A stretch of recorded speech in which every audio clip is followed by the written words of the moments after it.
90-এর দশকে ঢাকাই সিনেমা মানি যে কটি মুখ দর্শকের চোখে ভাসত, শাবনূর ছিলেন তার শীর্ষে। তবে সময়ের দূরত্ব তার জনপ্রিয়তায় কোনো ছাপ ফেলতে পারেনি।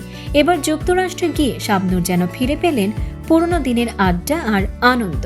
কদিন আগেই দেখা গেছে মৌসুমীর সঙ্গে এবার যুক্ত হলো অমিত হাসান, কাজী মারুফ ও মাহিয়া মাহিদের নাম।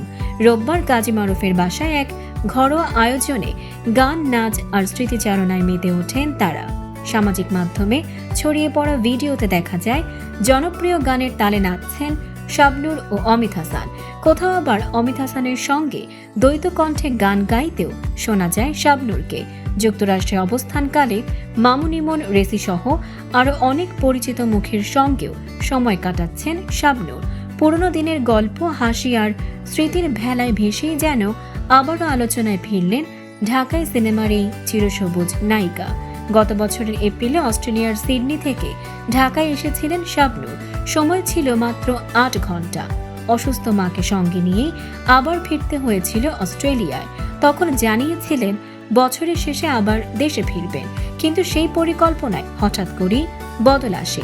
বাংলাদেশ নয়, তার যাত্রার গন্তব্য হয়ে ওঠে যুক্তরাষ্ট্র। এই সিদ্ধান্তের পেছনে বড় ভূমিকা রাখে তার একমাত্র সন্তান আইজান নেহান। ছেলেকে জিজ্ঞেস করেছিলেন সে আমেরিকা যেতে চায় কিনা। আইজানের সরল হ্যাঁ যেন নতুন ভ্রমণ কাহিনী শুরু করে দেয়। দর্শক, সাম্প্রতিক ও চমকপ্রদ সব খবর পেতে ফলো করুন আমাদের ফেসবুক পেজ CB24 TV এবং সাবস্ক্রাইব করুন ইউটিউব চ্যানেল CB24 অফিসিয়াল।